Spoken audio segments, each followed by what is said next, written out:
जेसी ताईं क़ुरान ऐं हदीस ते अमल कंदो रहंदो तूं कॾहिं बि गुमराह न थींदे।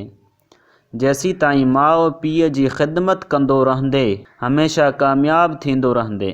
जेसी ताईं तूं महिनत कंदो रहंदे तूं कॾहिं बि इम्तिहान में फेल न थींदे। जेसी ताईं ख़ुदा मूंसां गॾु आहे मूंखे केर बि नुक़सान नथो रसाए सघे।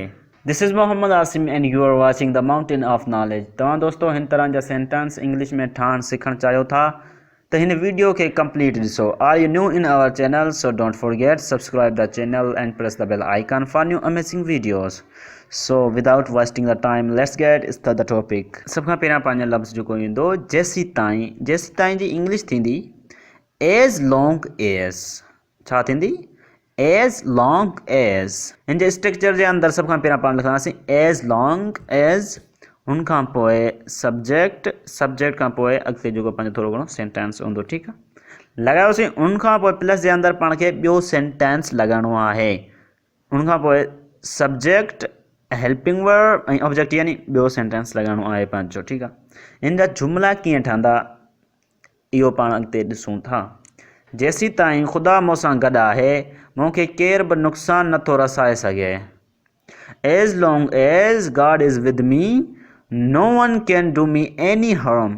As long as God is with me, no one can do me any harm। जेसी ताईं तूं महिनत कंदे रहंदे तूं कॾहिं बि इम्तिहान में फेल न थींदे। As long as you work hard, you will never fail in examination। As long as you work hard, you will never fail in examination।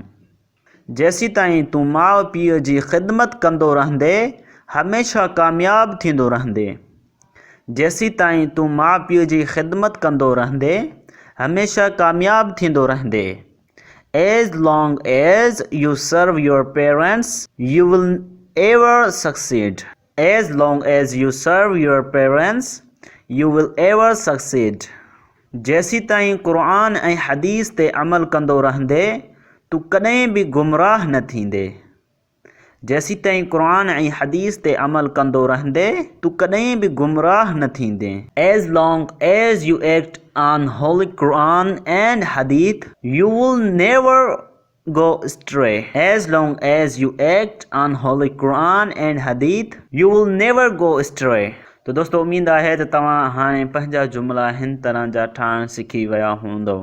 ऐं दोस्तों अञा ताईं तव्हां वीडियो खे लाइक नाहे कयो त वीडियो खे लाइक कयो ऐं पंहिंजे दोस्तनि ॾे बि शेयर कयो ताकी हू बि हिन वीडियो जो फ़ाइदो वठी सघनि।